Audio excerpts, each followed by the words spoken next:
Before you start your project, make sure you write your name and code on the back of your paper with a pencil.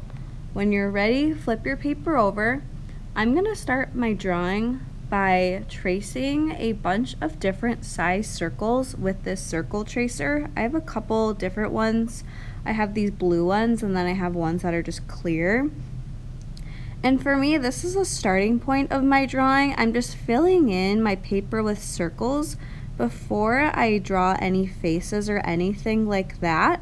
And then any of the blank areas I'm gonna fill in later with different emojis, because not all emojis are just faces. In fact, if you don't even want to draw circle emojis, that's fine. You don't have to do this part. This is my choice. Next, I'm going to fill in every circle with a face, or again, you could use another emoji. I'm doing some happy faces, some silly faces, some mad faces even, just doing a variety of things. You could also have your face emojis if you're choosing to draw them, to have accessories, so like sunglasses or hats. There should be some emoji examples for you to look at. If you don't know what emojis look like, or if you can't remember all of them, you could also just make up your own as long as they're school appropriate. And then again, just going in and filling in all those empty areas with different little drawings.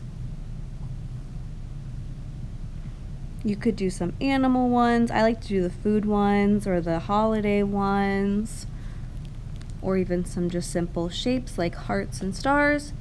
Then I'm going to trace over all my pencil with Sharpie. I'm doing this very carefully, and I'm not going too fast. I know it looks like I'm going really fast, but I'm taking my time, and I'm going to fill in some of those dark areas with my Sharpie as well. And then I also like to use my circle tracer again to trace over the circles, just to make sure that they're not blobby or wobbly. They're nice, even circles. And then I'm erasing any pencil marks that I don't want to see on my paper.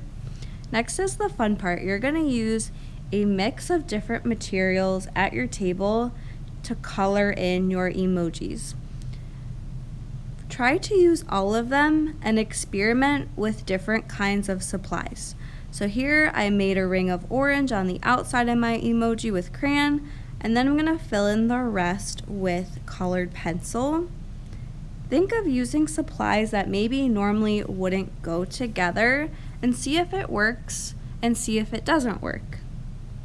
So here I'm going to use crayon to make a pattern on this emoji, and then I'm going to go over it with marker. Crayon is more of a waxy material, and then marker is more of ink and water. So I'm just seeing if that is going to work out together. It looks pretty good, I think.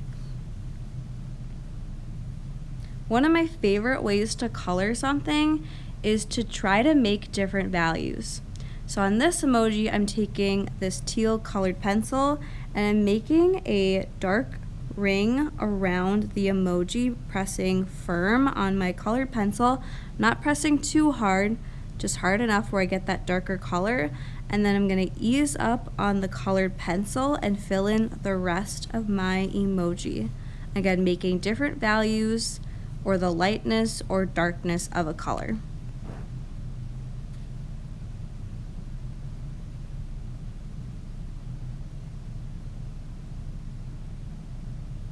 Something else you could try is mixing different colors together.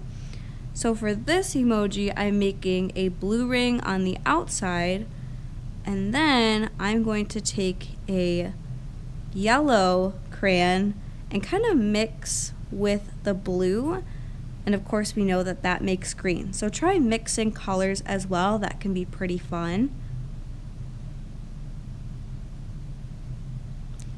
Another way that I like to make different values is to use marker and crayon, so tracing the outside with marker and then using the crayon for the inside because it looks a little bit lighter. That's one of my favorite ways to color things, is to do crayon and marker.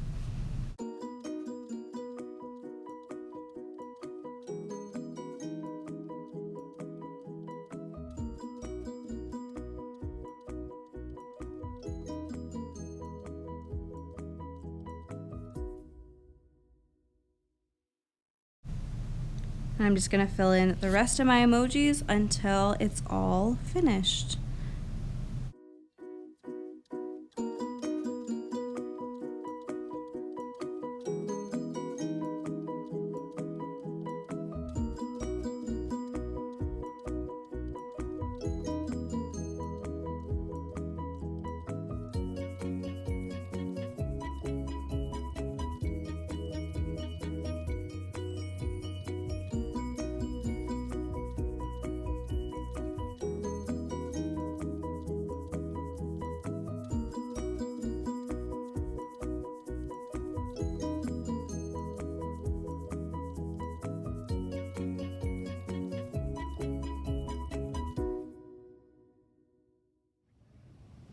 Here is my completed emoji drawing. Make sure to turn this in at the end of class.